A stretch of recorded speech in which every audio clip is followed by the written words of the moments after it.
Bapa dalam surga, biarlah pujian penyembahan kami ini Tuhan merupakan kerinduan isi hati kami Tuhan. Betapa kami rindu Tuhan seumur hidup kami persembahkan kepadamu Tuhan. Kami rindu Tuhan sendiri membentuk hati kami menjadi hati hamba yang senantiasa taat akan kehendak-Mu Tuhan. Yang senantiasa mengesampingkan segala kepentingan kami, namun biarlah kehendak-Mu saja yang jadi.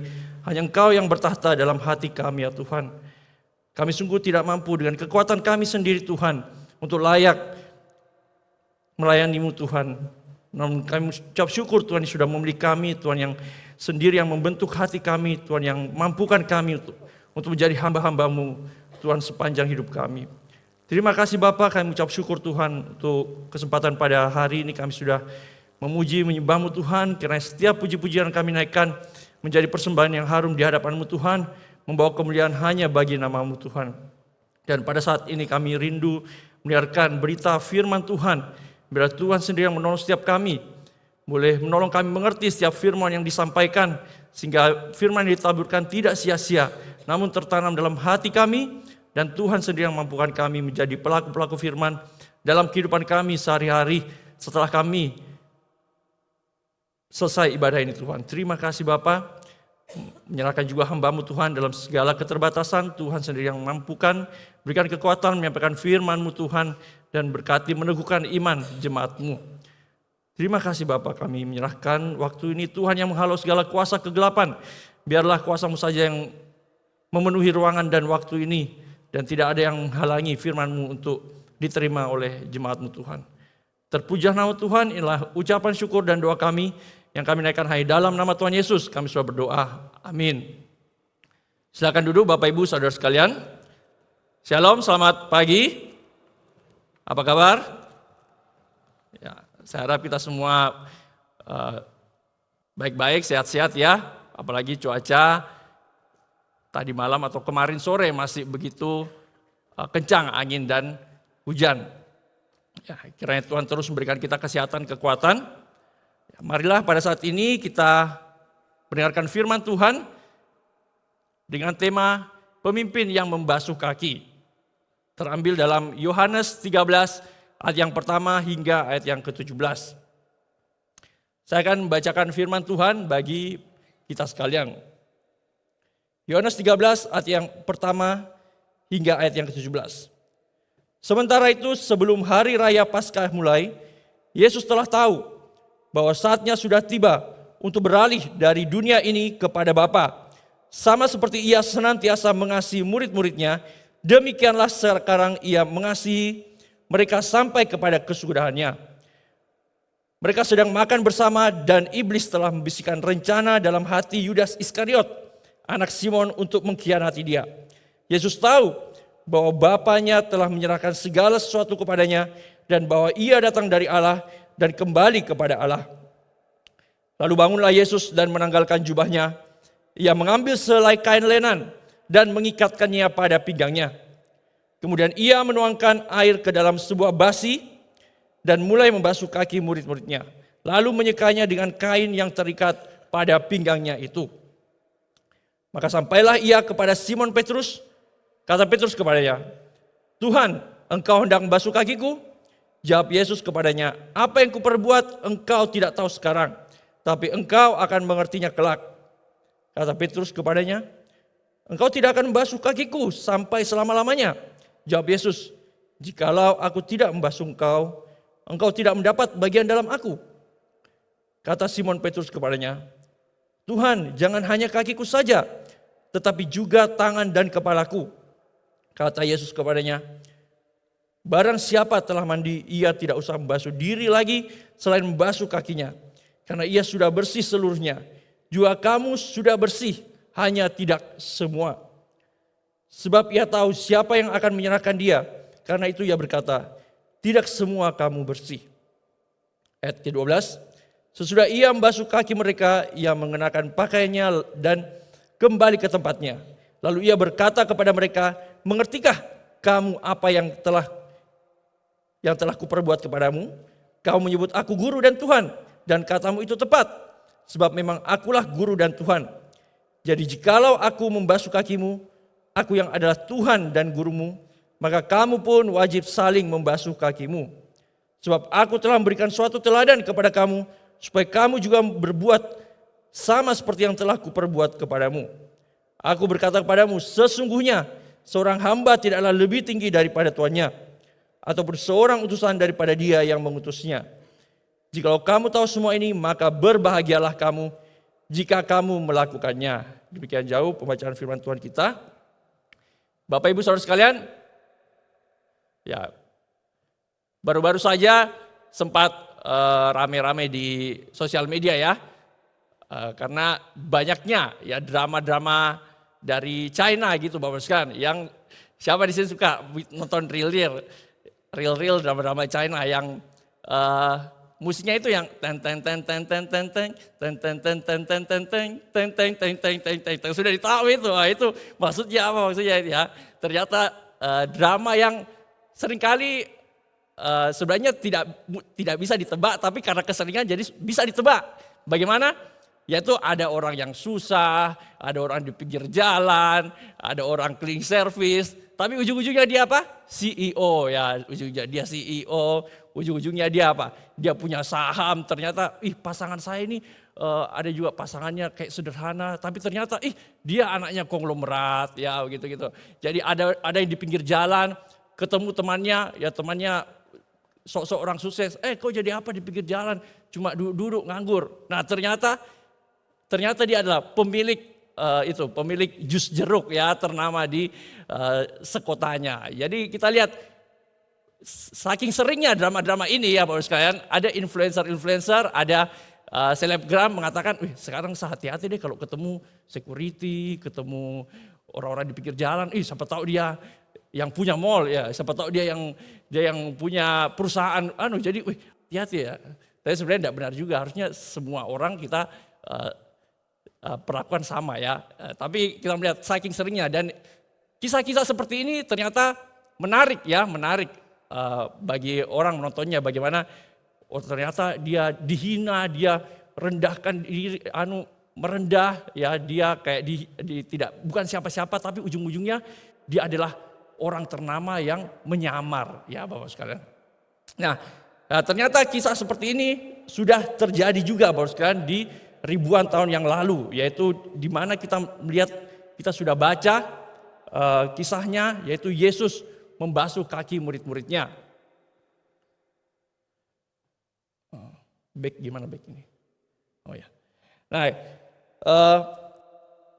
kisah Yesus ini adalah suatu kisah yang paradoks, Bapak Saudara. Ya, kenapa tidak? Karena Yesus kita tahu adalah pemimpin, ya, seorang pemimpin. Yesus adalah orang yang dicari orang yang ditunggu-tunggu pengajarannya. Ya, orang yang bisa memberikan kesembuhan, bisa melakukan mujizat. Pokoknya orang yang diululukan. Bahkan pada saat dia masuk Yerusalem, ya, orang-orang memberikan daun palem, dia naik di keledai. Ya, dia dikatakan adalah Mesias yang akan membawa pembebasan bagi bangsa Israel.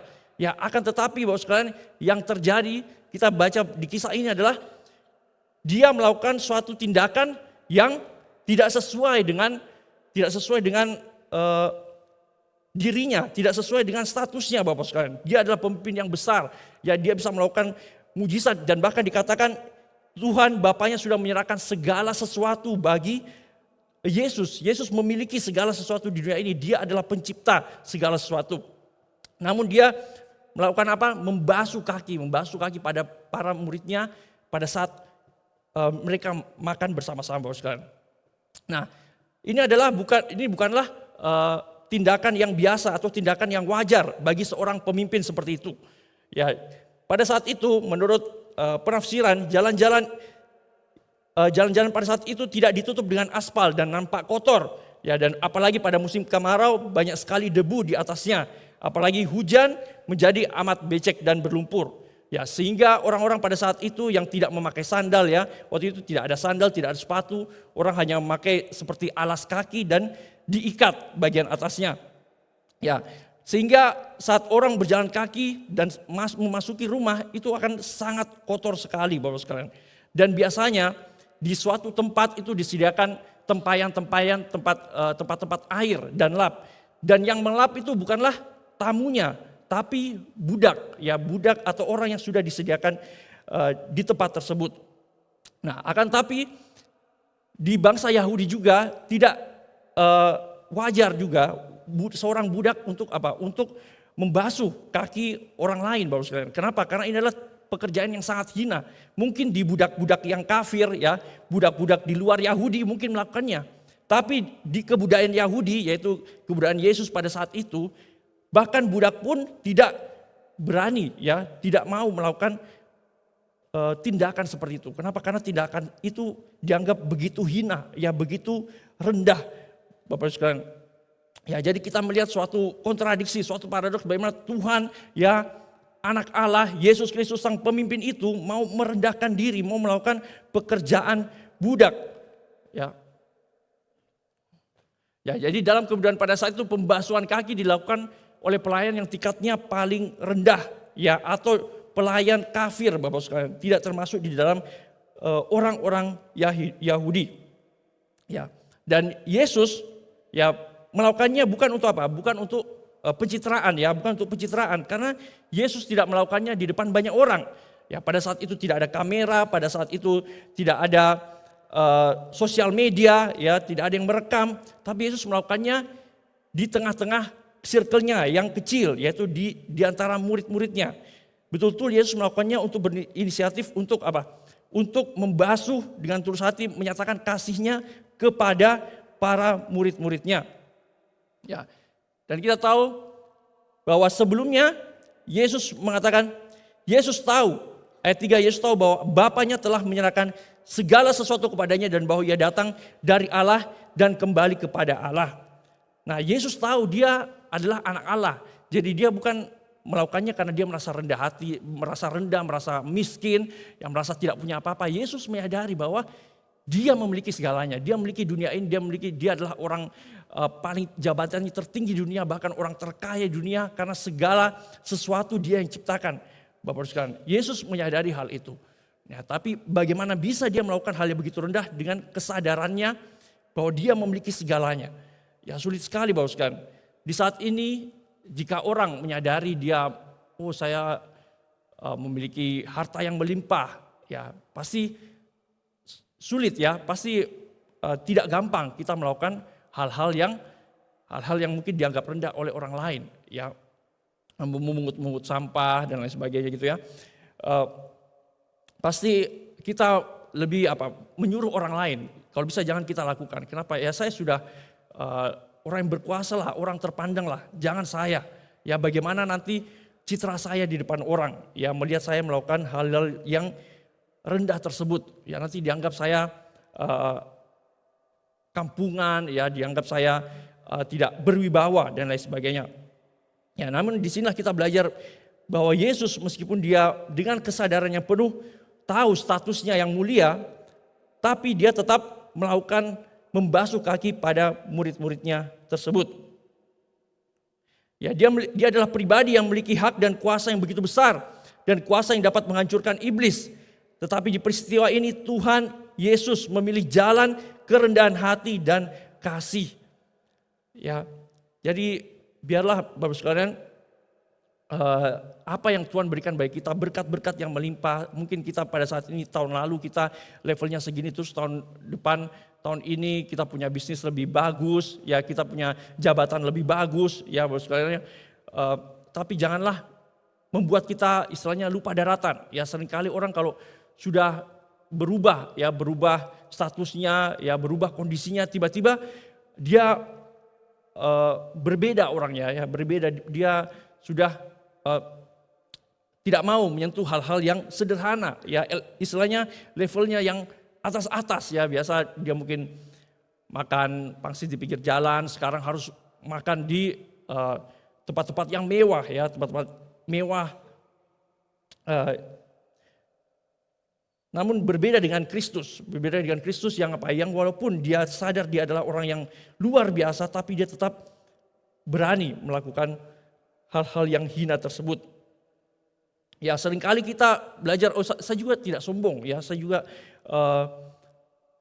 tidak seperti itu, tetap saya hidup dalam sederhana, ya tetap saya tidak berubah kepribadian saya. Tapi tanpa sadar Bapak sekalian, semakin kita memiliki jabatan, semakin kita diberkati melimpah, semakin kita memiliki pengalaman yang hebat, tanpa sadar kita apa? Kita mulai tidak bisa ditegur, ya.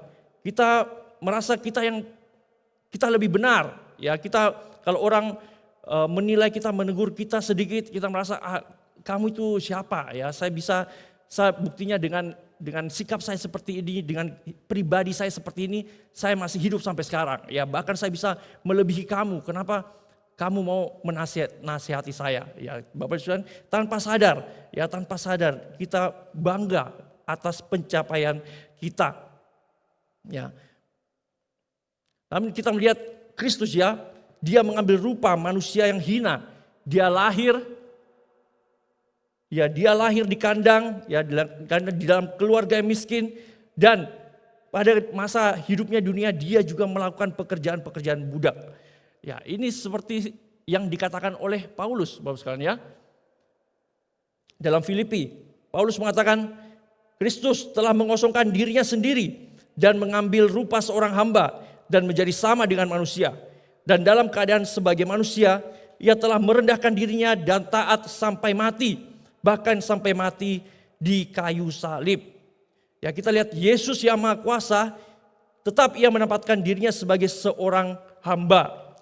Ya, segala sesuatu ada di bawah kuasanya, tetapi ia mengambil sehelai kain lenan. Ia adalah Tuhan dan Guru, tetapi ia melayani para pengikutnya. Ya, disinilah kita belajar kerendahan hati. Ya, kerendahan hati bukanlah kita menganggap diri rendah diri, kita minder, ya, kita malu, kita menganggap diri tidak bisa apa-apa. Tapi kerendahan hati berarti sama sekali kita tidak memikirkan diri kita, ya, kita tidak memikirkan diri kita sendiri seperti yang dikatakan oleh Warren Wiersbe dalam sebuah penafsirannya, bahwa kerendahan hati adalah berarti kita sama sekali tidak memikirkan diri kita, ya. Seharusnya mungkin kita merasa kita bos, ya, seharusnya saya kalau masuk mobil harus dibukakan pintu, ya. Ya, tapi dan kalau tidak dibukakan pintu nanti kita apa? Ya, kita marah, kita merasa wah, kok perlakuannya seperti ini? Ya, saya sudah jabatan tinggi, kenapa perlakuan seperti ini? Ya, terus kenapa itu anak bicaranya tidak sopan kepada saya? Ya, tapi saat kita punya kerendahan hati, Bapak sekalian, di saat kita tidak mendapatkan perlakuan sesuai hak-hak kita, ya, sesuai yang mungkin standar dunia berikan bagi orang yang jabatannya tinggi seperti kita tetap tidak apa-apa, ya. Kita tidak menuntut hal tersebut, kita tidak terusik dengan perlakuan-perlakuan tersebut, ya, dan kita tetap dengan rendah hati, ya, tidak menuntut hal-hal itu, Bapak sekalian. Ya, di dalam tiap lingkungan masyarakat terjadi, ya, seringkali di saat kita tidak mendapatkan perlakuan yang diinginkan, kita menjadi marah dan terus mengomel. Nah ini perkataan, ya, yang bagus adalah next.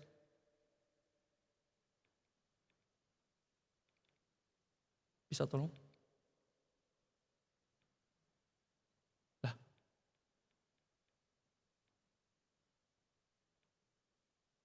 Ya, di saat kita tergoda, Bapak sekalian, untuk menuntut hak atas kehormatan kita, marilah kita mengingat lagi anak Allah dengan handuk di pinggangnya membasuh kaki murid-muridnya. Ya, malu Bapak sekalian, orang yang lebih tinggi dari kita, kenapa kita mau melebihi dia? Ya, Kristus saja yang menciptakan kita, Kristus saja yang memiliki segala sesuatu dunia ini, tidak menuntut, ya, selama dunia ini tidak menuntut kehormatan, dia tidak menuntut perlakuan yang spesial bagi dirinya.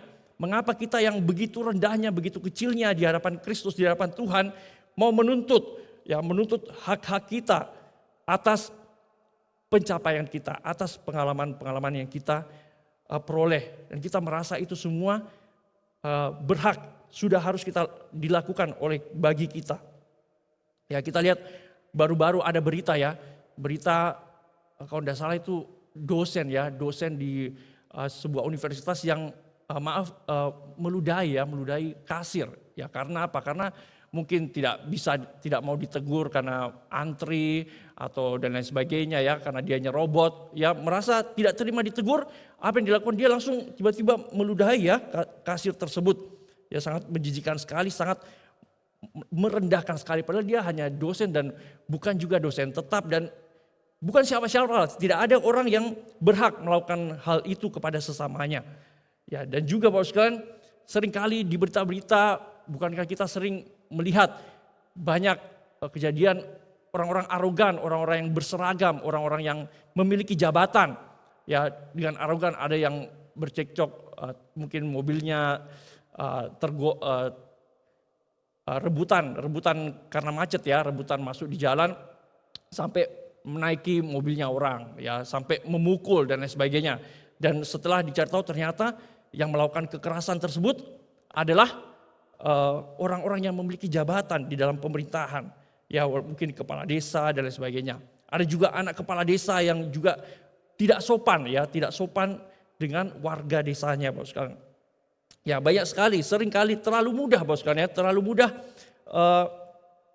manusia, ya terlalu mudah manusia untuk menjadi bangga, untuk merendahkan orang lain atas apa jabatan, atas segala pengalaman yang diperolehnya Bapak sekalian, ya. Nah, selanjutnya tindakan yang Yesus lakukan itu adalah sungguh rendah dan menghamba, ya. Dan hanya dilakukan oleh pelayan yang begitu paling rendah kedudukannya. Seandainya saja Kristus hanya membasuh tangan atau wajah mereka, maka hal itu saja sudah merupakan kerendahan hati yang besar. Ya seperti Elisa yang mencucurkan air pembasuh ke tangan Elia.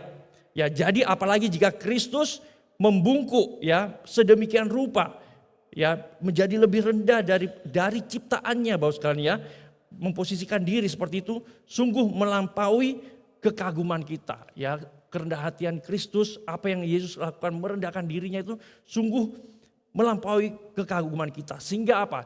Jika Yesus melakukan hal yang begitu rendahnya, ini mengajarkan kita bahwa tidak ada pelayanan, tidak ada perbuatan atau tindakan yang begitu rendah. Ya, tidak ada pelayanan perbuatan yang begitu rendah yang tidak bisa kita lakukan untuk kebaikan orang lain, untuk memuliakan Tuhan. Ya, jadi jika ada orang membutuhkan sesuatu, ya tidak ada, jangan sampai kita menolak karena itu hal yang begitu rendah. Ya misalnya mobil tercebur di kanal ya. Ya kalau kita ada di situ kita masuk menolong orang yang di dalam mobil tersebut. Tidak ada perbuatan yang begitu rendah. Kenapa? Karena Yesus sendiri sudah melakukan hal yang sangat hina, sangat rendah. Ya jadi kita sendiri pun ya juga diajarkan bahwa segala sesuatu harus kita lakukan, bisa kita lakukan. Kita tidak boleh malu, kita tidak boleh merasa sombong untuk tidak melakukannya jika itu untuk kebaikan orang lain atau untuk memuliakan nama Tuhan.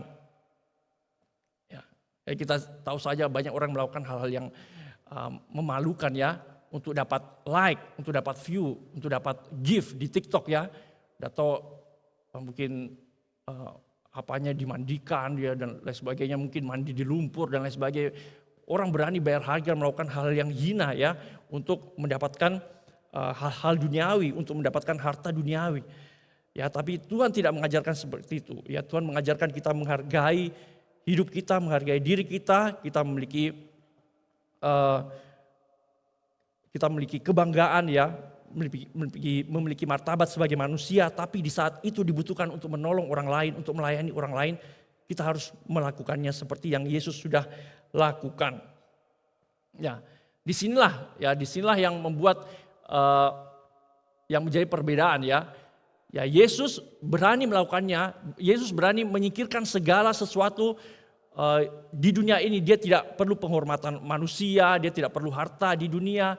Kenapa? Karena dia sudah memiliki harta yang melebihi dari harta manusia, yaitu dia memiliki harta di surga. Ya, dia memiliki kemuliaan Tuhan, kemuliaan surgawi yang tidak tertandingi oleh apapun, Bapak sekalian.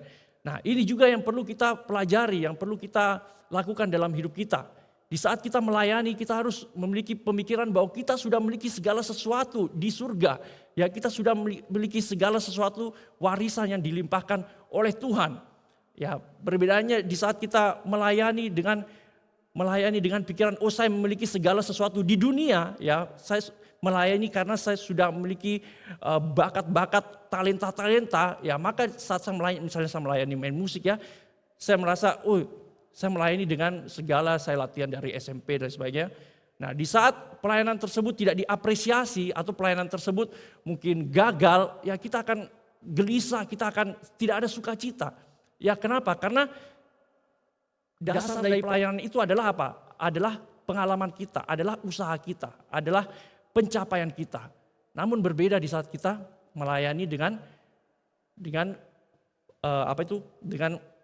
pemikiran bahwa kita sudah memiliki harta di surga, harta yang tidak ada tandingannya di dunia ini.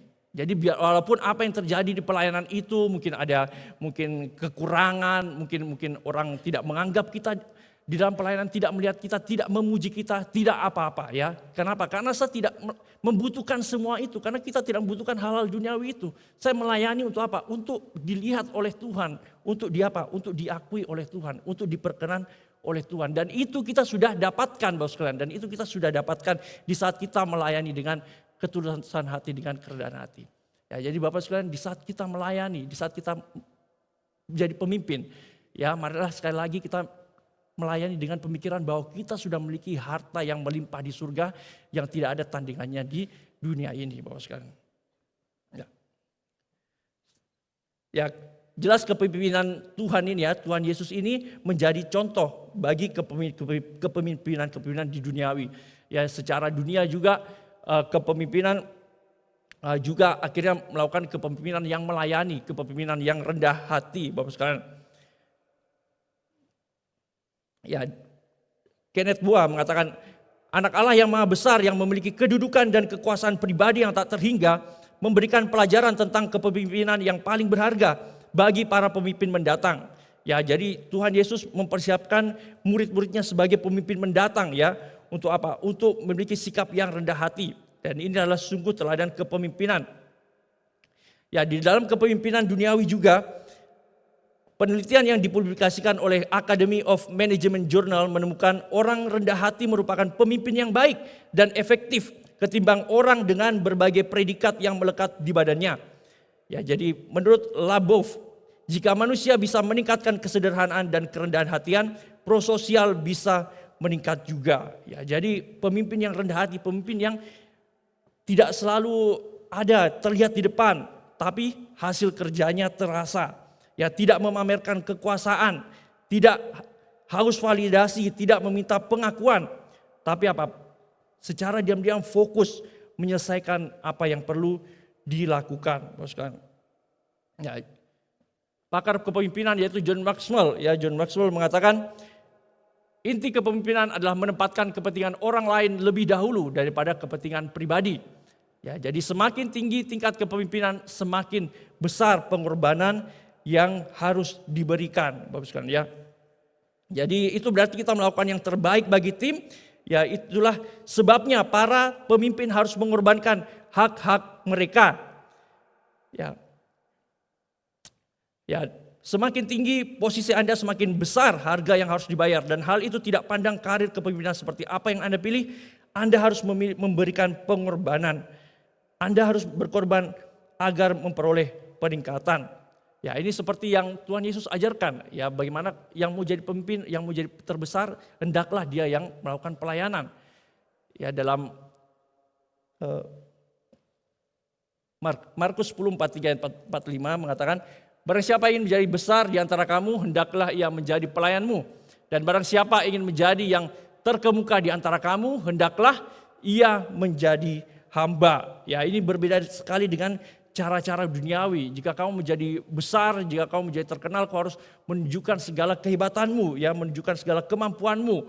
Ya, kalau bisa memakai segala cara, memakai segala mungkin hal-hal yang tidak benar untuk apa? Untuk mencapai kedudukan. Ya, sekarang lagi rame apa?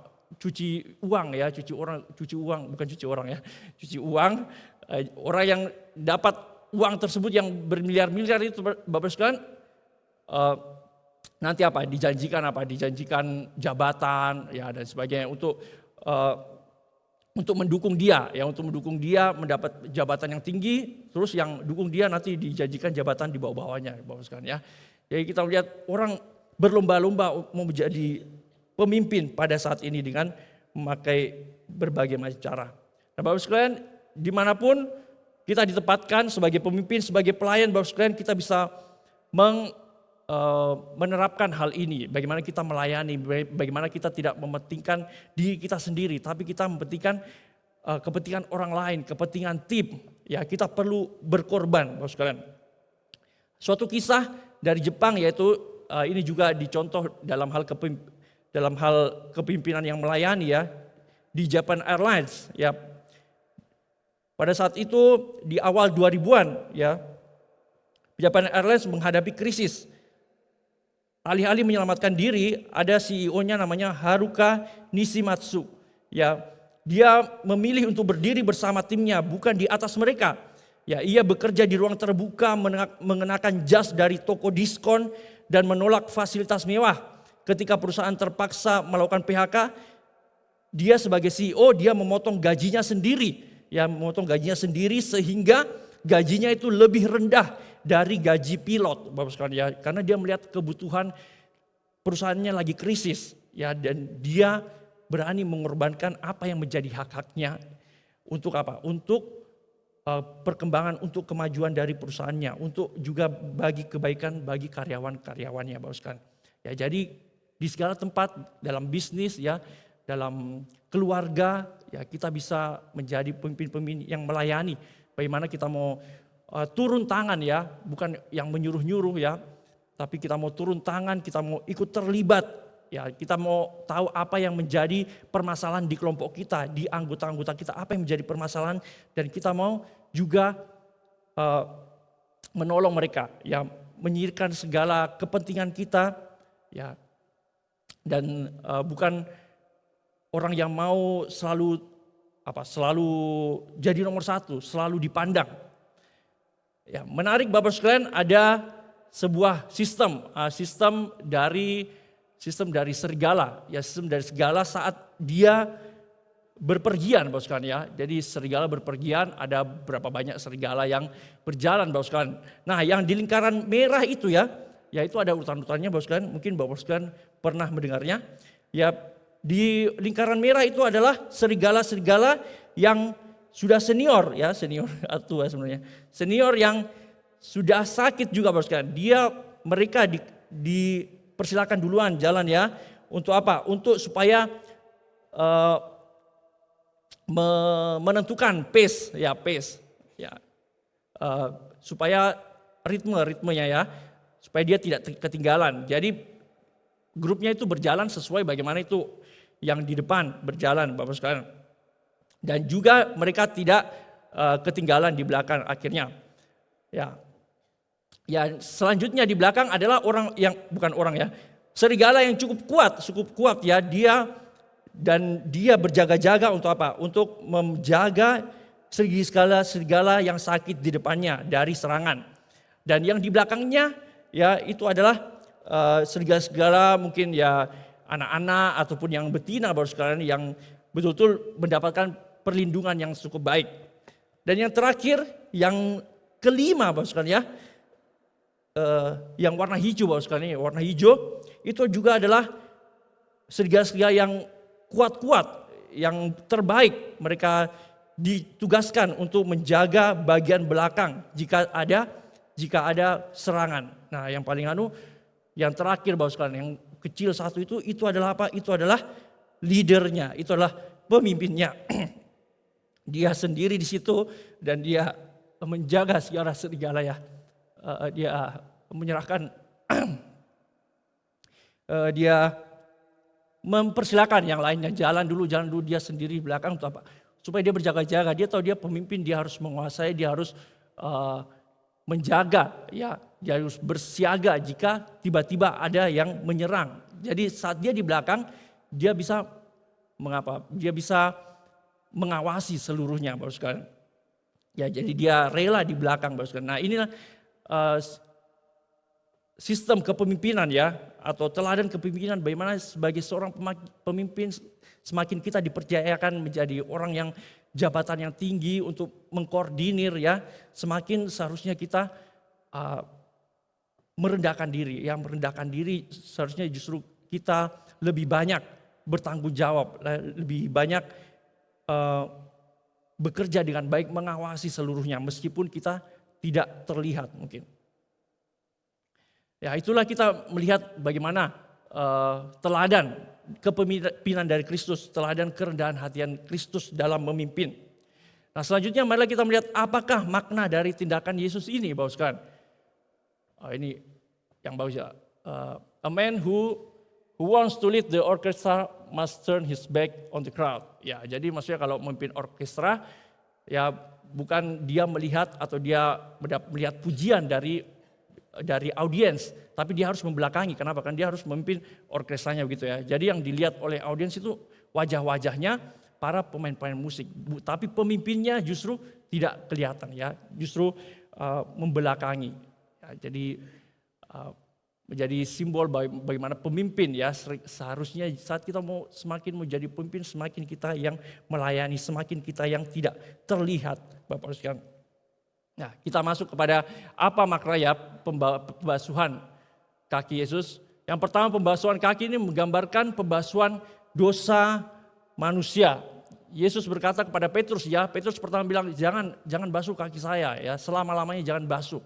Tapi Yesus mengatakan, jikalau aku tidak membasuh engkau tidak mendapatkan bagian dalam aku. Ya, John Calvin mengatakan Yesus membasuh kita, makna basuhan ini adalah Yesus membasuh kita dari kesalahan dosa kita sehingga kita tidak mengalami penghakiman Allah, dan juga Kristus membasuh kita dengan apa? Menjauhkan keinginan yang jahat dan berdosa dari kedagingan kita. Ya, jadi secara simbolis juga pembasuhan kaki itu adalah bagaimana Yesus membasuh kita, memurnikan kita, membenarkan kita ya, sehingga kita apa? Sehingga kita tidak mendapatkan penghukuman dosa. Ya, jadi di sini kita belajar juga Bapak sekalian bahwa satu-satunya jalan keselamatan, Bapak sekalian, satu-satunya hal yang utama yang perlu kita perlukan adalah apa? Pembasuhan dari air yang murni dari Kristus. Ya, murid-murid sudah mendapatkan pengajaran bagaimana berdoa, bagaimana melayani, ya, bagaimana mengabarkan Injil, bagaimana jika berpuasa, ya. Tapi dikatakan jika tidak mendapatkan pembasuhan dari Kristus, mereka tidak mendapatkan bagian dalam Kristus. Ya, jadi walaupun murid-murid sehebat apapun, walaupun murid-murid talentanya luar biasa, karunianya luar biasa, dan pengalamannya luar biasa, jika tidak menerima pembasuhan dari Yesus Kristus, ya itu percuma semua Bapak sekalian ya, percuma semua. Ya, karena jalan untuk mendapatkan keselamatan, jalan mendapatkan bagian dalam kerajaan surga hanya melalui Yesus Kristus. Ya, demikian juga kita Bapak sekalian, menjadi pertanyaan, ya apakah kita betul-betul sudah merasakan mengalami pembasuhan dari Kristus? Ya, pembasuhan dari segala dosa-dosa kita sudah menerima Yesus sebagai Tuhan dan Juru Selamat. Apakah hidup kita seluruhnya sudah kita sandarkan pada Kristus, Kristus yang bertahta, ya kita percayakan pada Kristus. Ya, dan apakah setiap hari kita melakukan pertobatan atas segala dosa-dosa kita, Bapak sekalian? Ya, karena itulah inti dari semua ini, Bapak sekalian. Bagaimana kita bisa mengenal Kristus dan kita bisa dibasuh dari segala dosa kita. Ya. Dan di sini kita melihat bahwa itulah mengapa Yesus harus merendahkan diri. Ya, karena satu-satunya jalan memberikan keselamatan yaitu hanya Yesus merendahkan diri. Ya, kenapa? Karena untuk memperoleh keselamatan perlu apa? Perlu ada korban. Ya, korban itu apa? Korban itu artinya dia bisa terluka, dia bisa menderita. Makanya Yesus mengambil rupa seorang manusia yang bisa terluka, ya, yang bisa menderita, yang bisa merasakan rasa sakit. Supaya apa? Supaya dalam tubuh daging tersebut ia dikorbankan. Ya, dan hanya dia yang bisa menjadi korban yang sempurna. Kenapa? Karena Yesus adalah Allah, Yesus adalah Tuhan, Yesus tidak berdosa sedikit pun, tidak bercacat. Jika kita lihat perjanjian lama, ya Israel diajarkan untuk mempersembahkan korban yang tidak bercacat. Itulah Kristus, dialah korban yang dalam daging, ya yang sempurna. Ya, jadi itulah mengapa keselamatan itu hanya bisa diperoleh melalui Kristus merendahkan dirinya. Ya. Dan dengan tindakan ini Yesus menunjukkan apa? Bahwa harga paling mahal yang perlu dibayar demi relasi kasih antara kita dan Kristus dibayar oleh Kristus sendiri. Kristus tidak pakai malaikatnya, tidak pakai orang lain, tidak pakai siapa-siapa. Dia datang sendiri, Allah datang sendiri turun tangan untuk menyelesaikan segala dosa-dosa kita, Bapak sekalian. Jadi kita melihat keselamatan itu bukanlah hal yang murahan, bukanlah hal yang sepele, tapi ada proses, ada pengorbanan, ada pribadi yang merendahkan diri. Ya, ada suatu keindahan, Bapak sekalian, ada suatu sikap yang terwujud dari kasih yang besar bagi manusia.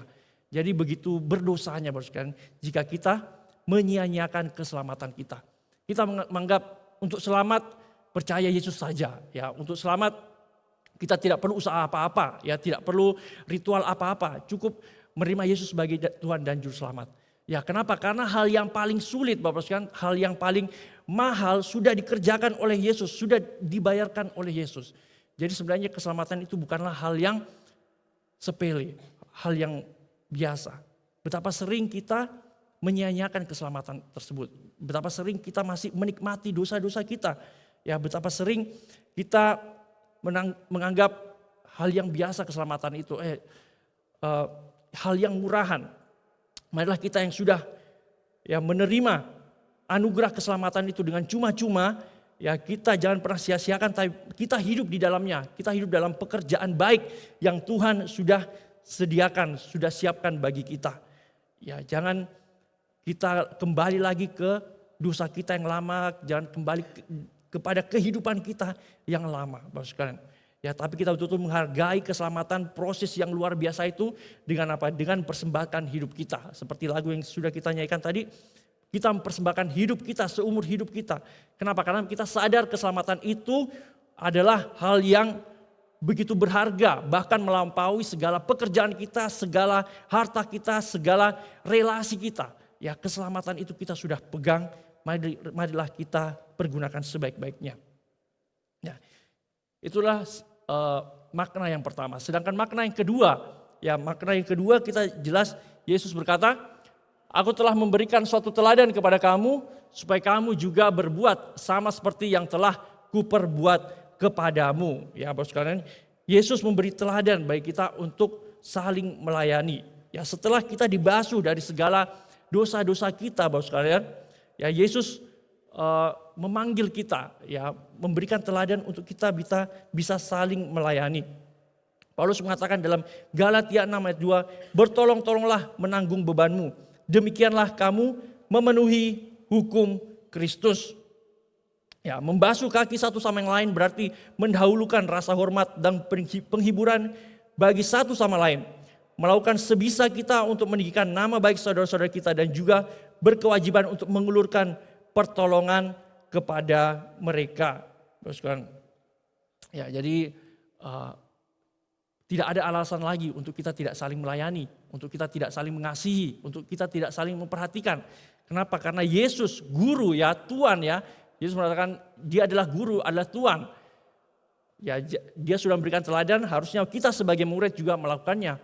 Kenapa? Karena tidak ada hamba, kita adalah hamba, tidak melebihi tuannya. Jika Tuhan saja melakukan hal itu, masa kita tidak melakukannya. Ya, jadi jika kita betul-betul menyadari hidup kita dalam Kristus, hidup kita sudah ditebus oleh Kristus, seharusnya sudah sewajarnya kita saling memperhatikan, saling membasuh kaki satu dengan yang lain. Yesus menambahkan bahwa apa? Berbahagialah jika kamu melakukannya. Ya, jadi bukan tahu saja, Bapak sekalian, tapi Yesus mengatakan jika kita melakukannya, kita akan berbahagia. Ya, ini berbanding terbalik dengan apa yang dunia katakan. Dunia katakan kebahagiaan itu sebagai hasil dari pelayanan orang lain kepada kita. Tetapi sukacita yang sejati, ya, tapi firman Tuhan mengatakan tetapi sukacita yang sejati datang ketika kita melayani orang lain di dalam nama Kristus. Ya, pelayanan dengan ketulusan hati, pelayanan kepada orang yang tidak mungkin membalas kebaikan kita, itu akan membawakan kebahagiaan bagi diri kita. Ya, disinilah kita melihat teladan Kristus. Mengapa Yesus mau melakukannya?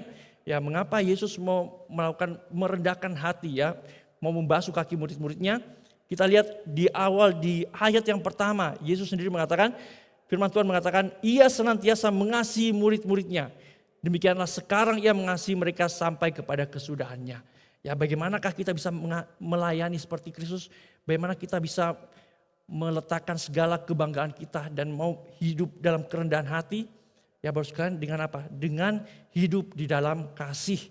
Dengan apa? Dengan melayani, dengan kasih, dengan memimpin, dengan kasih Bapak. Kasih adalah kasih menjadi dasar, ya kasih Tuhan, kasih ilahi menjadi dasar bagi kita untuk apa? Untuk melakukan kepemimpinan kita, untuk melayani orang lain, untuk menjalani hidup kita. Kasih Kristus yang sudah ada dalam diri kita. Ya, jangan sampai kasih Kristus itu hanya dipendam, ya tidak mengalir, ya tapi apa? Tapi biarlah disalurkan kasih Kristus itu kepada orang-orang lain. Ya, kita melihat kasih Kristus itu tidak melihat rupa, ya. Yesus, firman Tuhan, lagu tadi mengatakan, kau bukan Tuhan yang melihat rupa, ya. Ya, Kristus membasuh kaki muridnya siapa saja, ya. Padahal dia tahu murid-muridnya itu semua mungkin melakukan akan menyakiti hati Kristus, Bapak sekalian, ya. Kita lihat Yesus juga membasuh kaki Yudas yang akan mengkhianati dia. Kristus sudah tahu Yudas akan mengkhianati dia, tapi dia membasuh. Juga Petrus yang akan menyangkal dia. Kristus tahu, tapi Kristus tetap melayani, tetap membasuh kakinya. Dan juga Kristus tahu bahwa murid-muridnya akan lari meninggalkan Kristus saat Kristus ditangkap. Tapi Kristus tetap melayani. Ya, di dalam pelayanan Bapak sekalian, malah kita tidak mengungkit-ungkit kesalahan yang lalu, kesalahan orang lain.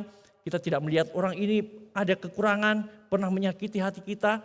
Ya, tapi kita melihat bagaimana bagaimana Kristus, ya Kristus mau kita menjadi hamba, melayani setiap orang yang Tuhan percayakan bagi kita. Ya, kita ada di sini Bapak sekalian, orang-orang ditempatkan di sekeliling kita, itu bukanlah suatu kebetulan, ya, tapi itu adalah cara Tuhan, itu adalah kesempatan bagi kita untuk menyatakan kasih Kristus kepada orang lain. Ya, di saat kita melayani, ya di saat kita melayani bukan dengan kebanggaan kita, tapi kita melayani dengan kerendahan hati. Kita melayani kerendahan hati, kita tidak cari muka, tapi kita melihat kita justru ditendang, kita justru tidak mendapatkan keadilan. Ya itu tidak apa-apa Bapak sekalian. Kenapa? Karena pelayanan bukanlah dengan kekuatan kita. Nah di saat kita disakiti, di saat kita dalam pelayanan direndahkan, di saat di dalam pelayanan kita tidak mendapat pujian, ya. Di saat kita melayani dalam segala kekurangan dan di saat pelayanan itu dapat berjalan dengan baik, nah justru disitulah terlihat apa? Terlihat kekuatan dari Tuhan. Ya justru itu dilihat pelayanan itu bukan kekuatan kita, karena kita melayani dengan kelemahan, kekurangan. Jadi jika pelayanan itu bisa berjalan dengan baik, nama Tuhan dimuliakan. Itu justru karena kuasa Tuhan yang membuat pelayanan itu berhasil. Seperti yang Paulus katakan, ya Paulus melayani dengan tidak membanggakan diri, dia meninggalkan semuanya dianggap sampah Bapak sekalian ya. Ya bahkan dia menderita, ya dia mengabarkan Injil tapi dia justru dipukul, dimasukkan penjara Bapak sekalian ya. Tapi dia mengatakan dia juga berbangga dengan kelemahan tersebut, dengan siksaan tersebut. Ya, kenapa? Karena dia merasa Tuhan berkata kepadanya, "Cukuplah kasih karuniaku bagimu. Sebab justru dalam kelemahanlah kuasaku menjadi sempurna. Sebab itu terlebih suka aku bermegah atas kelemahanku, supaya kuasa Kristus turun menaungi aku." Ya, Paulus melanjutkan, "Karena itu aku senang dan rela di dalam kelemahan, di dalam siksaan, di dalam kesukaran, di dalam penganiayaan dan kesesakan oleh karena Kristus. Sebab jika aku lemah, maka aku kuat." Kita melayani dalam kerendahan hati, kita melayani dalam kelemahan, justru di situ kita akan merasakan kuasa Tuhan. Justru di situ kita akan kuat. Kenapa? Semakin kita tidak mengandalkan diri kita dalam pelayanan, semakin kita lebih mengandalkan Tuhan, semakin kita lebih dekat kepada Tuhan. Ya, terakhir marilah kita lakukan apa yang sudah kita dengar. Ya, walk the talk. Yesus melakukan apa yang dia katakan. Ya, jadi jikalau aku membasuh kakimu, aku yang adalah Tuhan dan gurumu, maka kamu pun wajib saling membasuh kakimu. Ya, kiranya firman Tuhan boleh menolong kita, ya menjadi persiapan bagi kita yang mungkin dalam bulan ini akan mengambil pelayanan. Ya, yang Tuhan percayakan pelayanan, biarlah firman Tuhan ini boleh menolong kita untuk menjadi pelayan yang memiliki hati hamba, yang melayani dengan kesungguhan hati, menjadi pelayan yang berkenan di hadapan Tuhan. Mari kita masuk dalam doa. Bapa dalam surga, kami sungguh mengucap syukur untuk firman Tuhan yang boleh kami dengar pada pagi hari ini. Tuhan, kami sungguh boleh belajar melalui keteladanan Allah kami, pemimpin kami Yesus Kristus, yang di dalam segala kemuliaan, dalam segala kekayaan-Mu Tuhan, Engkau rela merendahkan diri dan melayani kami, orang-orang yang hina ya Tuhan. Betapa kami sungguh tersentuh Tuhan, terkesan dengan apa yang sudah Engkau perbuat bagi kami ya Tuhan. Tuhan tolong kami Tuhan melembutkan hati kami Tuhan, jauhkan dari hati-hati yang penuh kebanggaan, penuh kesombongan Tuhan. Dan biarlah kami memiliki hati yang lembut, hati hamba yang dimana Tuhan bisa pakai untuk kami menjadi bekal bagi kami untuk melayani Tuhan, melayani sesama saudara-saudara kami di sekeliling kami ya Tuhan. Terima kasih Bapa, Tuhan yang terus menolong anak-anak-Mu Tuhan dalam setiap kehidupannya, baik di keluarga, di dalam studi, di pekerjaan, di masyarakat, dimanapun Tuhan sudah percayakan pelayanan, Tuhan sudah percayakan jabatan. Biar semuanya itu bukan untuk menjadi kebanggaan, tapi menjadi suatu kesempatan untuk memuliakan nama Tuhan, untuk menyatakan kasih Kristus melalui jabatan, melalui apa yang Tuhan sudah berikan bagi kami ya Tuhan. Terima kasih Bapak, Tuhan yang mampukan kami, Tuhan yang terus pakai kami ya Tuhan. Terima kasih Bapa, terpujilah nama-Mu. Biarlah firman Tuhan terus termeterai dalam hati kami Tuhan, menjadi pedoman bagi hidup kami. Inilah doa dan ucapan syukur kami ya Tuhan, yang kami naikkan hai dalam nama Tuhan Yesus. Kami sudah berdoa. Amin.